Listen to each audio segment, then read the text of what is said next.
Dixon. I am the Draw My Life prison wife. I'm the legally blind, that's awkward, blind artist that is rapping and painting for justice. I am hoping to see justice before it all fades to black. Yes, it's your girl Cadillac. Anyways, guys, I am coming through today, January the 8th. 2025. Girl, I'm gonna say it 24. But I'm just getting off of work. And on my way home from work, I was listening to Miss Latoya Okia, and I just watched her video that she just released. This will shock you. I believe that's what it was, because, girl, my memory is not that good, but I believe it was This Will Shock You. And in the video, she was talking about how at an early age, if you were made fun of, the devil was just basically, the enemy was just trying to break you down before you could actually realize who you are. It's like he tries to make you have a certain outlook about yourself, and then later on he'll already have established who you are, and you don't really know who you are because he's put this version, this illusion in your mind. Now for me, I was basically from the beginning mistreated and made fun of, picked on, outcasted, bullied, all of the above, from beginning when I was a little girl. Now I believe I was the cutest little girl. Like, girl, I had the little cute little cheeks. Still got them, girl. How could you mistreat me? Like, I was so cute, girl. Man, I look just like my granddaughter. If you put me and my granddaughter next to each other, and I see how cute she is, and I'm like, how could anybody mistreat her? How could This is why these generational curses have got to be broken, because I don't want my grandbaby going through that type of madness that I went through. But from the beginning, I basically was just made to, when you treat it so bad, you really start thinking that it's you that's bad. Because you ever heard the saying, that's why I hate some of these dargon sayings, because just because it's a saying does not mean it's true.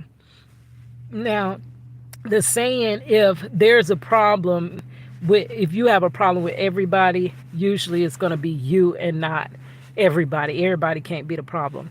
Now I think that is flipped in reverse. If you have a certain like calling on your life, it be them, it don't be you. Now from a kid, I was told by my parent that basically one of the in-laws were watching me, and they would technically like treat me horribly when they nobody was around. But then when my mother and stuff came to pick me up, they'll be all lovey-dovey and, oh, come here, little baby Keto, and this and this and that. Like, that was when I was very, very young, little baby, right? Then I get to y'all. If y'all follow me on my channel, y'all already know this story, but not everybody has seen your girl before. But in elementary, I was picked on, ridiculed, and made fun of because I was black. Well, I'm still black, girl. Last I checked, I'm still black, but because I was black. We moved here from Chicago, Illinois to Orlando, Florida. I went to a school outside of Orlando on the outskirts called Ocoee. I went to elementary school there. I was the only black girl. And my cousin, he was one of two black boys. So it's three of us in the whole entire school. And I did not know there are documentaries. You got to look up the Ocoee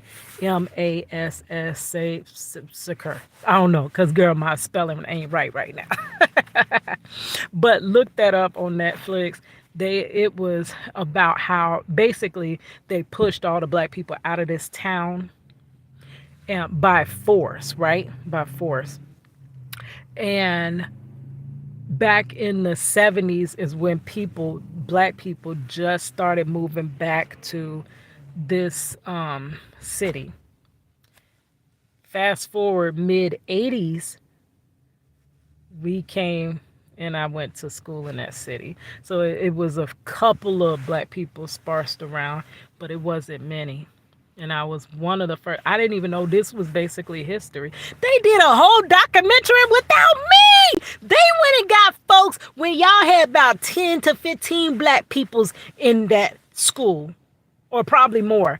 You should have interviewed me when there was only two, and I was the only girl. And every time on picture day, they would call me Rudy because that's the only black girl that they knew that was famous. They messed my hair up for my pictures, girl. They had my pictures all ugly because they had me backlit, or they'll have me blue. They'll have my colors all messed up. So I ain't got no good picture. I gotta find my elementary pictures. How they did your girl. Because I was the only black girl. Like, are you kidding me? They made fun of my hair. They made it to the point where I cut my hair off. Like, honestly, being for real. And I was, my mother, because I cut my hair off, she was punishing me by making me wear my hair that I had left on my head up in a ponytail to church, and made me sit on the first row or whatever. But yes, they did so much. And it basically, it starts chipping away at you. You become lesser and lesser of who you really are, and you start taking on more of the form of what this enemy is saying you are. You're nothing. You're not good enough because you're black now. At this point, it was because I was black. At first, it was just because, I don't know, they were just mistreating me or whatever. So I get to middle school. Middle school, I'm thinking it's a whole new start. I was going to an all black middle school. So I was so excited. I would no longer be the only black girl. I still did not fit in because I was into different interests because I did not grow up. I don't think it's by color or anything. It's about environment. You're more so like your environment. And in my environment, it was skateboarding, it was rock and roll, it was this, it was that. So I didn't quite fit in with the all black middle school. But that's when I was introduced to hip hop. That's when I fell in love with hip hop, and I knew then I was gonna be a rapper, girl. I actually did pursue a rapping career. Okay, so everything is starting out perfect. I'm going to finally fit in and not be made fun of. I made a homemade skateboard. I went to push my sister on it. The wheel of it got caught in a crack of the sidewalk, and I went over my sister's head and slid across the concrete. They said I messed up my face so bad. I knocked my teeth out. I skinned up my chest. It messed up my face so bad they had to treat me as though I was a burn victim, right? So when I returned back to school, my new chance, to be amongst everybody else and not be, stand out because I'm black, end up, I came back to school with band-aids all over my face, trying to hide the skint face. And then once it healed very dark. And I'm not like dark skin. So you can see it. You literally could see just this big, massive black spot. It used to go, it's still there. People make fun of me now, say, "Oh, you got raccoon eyes, you got black eyes." Well, that's because I had that injury and it doesn't go away. I've always, my whole life, this year I got burnt with grease. My mother was telling me get back from the stove, and I didn't. So I got burnt with grease here to give me that part of the black eye. And then this was the skin across the concrete. came all the way down here around to my mouth. So it took up much of this side of my face. So imagine that all black, black, black, black, and then this being regular tone. Then came in, I ended up going, I was going through that, through puberty, and I started getting acne. So add all that together, the kids started calling me Scarface. They made up a name for me, Scarface. So here I am now being outcasted. I remember riding the bus one day, and this guy was like, he was about to sit down. He didn't never ride that bus. He was trying to go to a friend's house or whatever. And they was like, no, don't sit there. And they're like, why? He's like, why? They said, that's Scarface. And he's like, isn't she still a female? And they're like, no, that's Scarface. Like literally, they used to, as I had to wait at the bus stop for the bus to come, they would throw rocks at me. I would have to just sit there and try to ignore it and act like I didn't, like, I don't know. And then they would be talking loud about me, and I would have to pretend like it didn't bother me. I went through so much. I basically was severely depressed. But because nobody really paid attention to me, there was no type of therapy. There was no sitting down with the family and talking about it. They told me that it wasn't that big of a deal, being bullied like that. My bully followed me from sixth grade all the way to the ninth grade center. So 6, 7, 8, 9. 4 years, this main bully rallied everybody around to outcast me, bully me, throw rocks at me, call me names. Um, I hated school. I hated school. I wanted to be like no more, wanted to be deleted, but I never would do it. I never could bring myself to. I felt like you had to be a strong person to do that. I knew I could never do that, but I would want to. You know what I'm saying? Or like if something happened to me, I wouldn't care because I don't even deserve to be here because nobody likes me because I'm basically, it was all of that as a young teenager. And for most people, that's the best time of their lives, right? So then I got a break in high school, but though I wasn't really made fun of, I still wasn't, I was still the awkward person. At that time, I started caking makeup on my face. I had a little boyfriend, and people were like, "Oh, she ain't all that darn Maybelline. I see through all that Maybelline, all that makeup she got on her." Like now, girls, and it's so crazy. Girls, when they say their face is beat, they want you to see their makeup. Back in the 90s, we wanted makeup to be so flawless that you couldn't tell that we had on makeup. If you could tell I had on makeup, which I would get in trouble by my father if he could see that I had on makeup. Um, but that's how we determined a good, makeup face was you couldn't tell we had it. Now they want you to see. It's so dramatic. It's out there. But I went through that. People making fun of me because of the makeup and stuff like that. And it kind of phased out and got decent because I started picking up other hobbies. I started braiding hair. I started being the person, the go-to person for hair because I did all these crazy, wild hairstyles that stood out, and everybody wanted their hair done by me. Later on in my adulthood, people would talk about me. And then a lot of it is your family too. Um, I noticed that my family did the dozens a lot. They make jokes as though they're actual jokes, but they're actually hard down trying to make fun of you.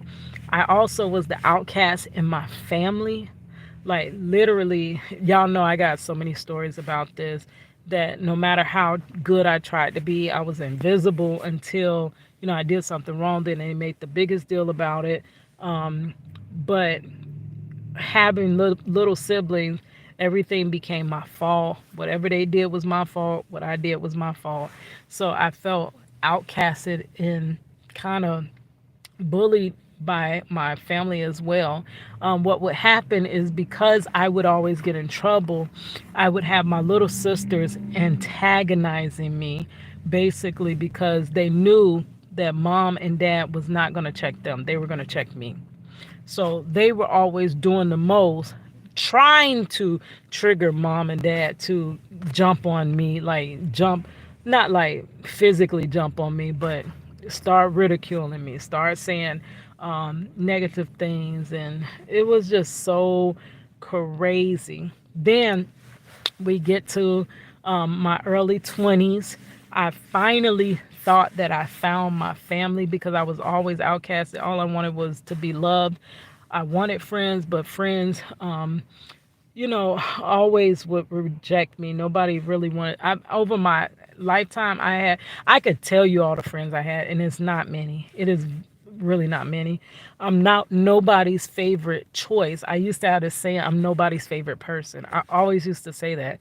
And that was because people would hard down make you feel like that. No matter how good you tried to be to them, no matter what you did for them, came through for them, you were still not their favorite person. And I would always say, it's gotta really be something wrong with me if not your mother nor your child favorite person. Like, how does that happen? Those are the two people that should love you unconditionally no matter what, your mother and your child. But I don't know. So I went through so much rejection, so much bullying, so much being talked about, criticized. But when I got my early 20s, I had met the love of my life, thought we were getting married. We had a baby. We were thinking it was the fairy tale. I'm going to be loved, right? And that's when my husband was wrongfully arrested, wrongfully incarcerated, wrongfully convicted. And I've been fighting since that day in 2002 to free him. And that's where I've been online, or I've been out in public telling the story about injustice, and all online since MySpace, since Facebook. Oh my gosh, people talk about me so bad because I talk about criminal justice reform, I talk about wrongful convictions, and because I'm actually needing help, I put myself out there on the limb to tell my story. And all I have is people just ridicule, talk about me. Um, my mother used to say all I do is talk about them thugs, and I would try to get her to understand that no, there's really people in prison that don't deserve to be there. And now it's more so because of my morals and my standards, and because of my beliefs in justice, true justice, that now I'm being made fun of because of that. Like, you'll have your family say they don't support me on Facebook because all I talk about is wrongful convictions, or they claim all I talk about is my husband, which is not. I marry the story of my husband because it's physical, first-handed, like what I've been through. But I tell other people's story because I'm trying to show people that we really need to change this, because you could actually be there. Like, but nobody, I don't know. So now, because of my beliefs, because I am the OG prison wife, I've been fighting for my husband's freedom for 22, almost 23 years. People call me stupid, dumb. I can't find nobody free. I'm so desperate that I chose a prisoner. I had someone say, now we're procreating with prisoners. And nobody's saying, hey, hold on. Her husband was ripped out of her child's and her life for what? Because he was black. Instead of getting the help I desire, I get ridiculed. So I've been on social media since social media started, being talked about, ridiculed, outcasted. It's crazy. So I literally, when Miss Latoya made this video, I said, that got to be me. It got to be me. I have been, I don't know. And I used to think, I used to believe like they would believe that I'm just nothing. I used to say that God made me from all the leftovers that He had, that I was made from scraps, that of course nobody wants me because I'm not good enough. Not even, you know what I'm saying? Like God made me from the scraps He had left over. And it wasn't until I was 40 when I cried out to God, when I couldn't take no more. Because it's like, if I'm so bad, why am I here in existence? If I'm so horrible, if I'm so ugly, if I'm so this, so dumb, so naive, so, why am I here? And that's when God started revealing to me. So, yes, Latoya, I feel you on that video. Yes, and anybody else that has been bullied, no, it's not you. It's the spirit. And I think Latoya talked about that as well. It's that spirit, that evil spirit that uses the people closest to you to try to basically brainwash you into believing you're something you're not. And it's really usually them that is what they're trying to make you out to be. All right. Thank you guys. If you just meeting me, come on in, subscribe. I vlog. I talk about a lot of justice, criminal justice, reform. I talk about fairness. Because I've been outcasted and done unjustly so much in my life, I do believe that is my purpose. So that's what I talk about. I know y'all might want to talk about reviews, which I do those things. Y'all might talk about hair. You might want to talk about this or that. Those things a lot of times are fun and lighthearted, but there's someone that is really hurting.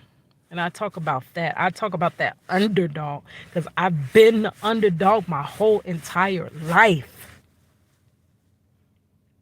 Left out, looked over, passed by, pushed back. That's me. So I fight for those that are just like me. All right, guys. Talk to you later. Hiss, your girl Cadillac.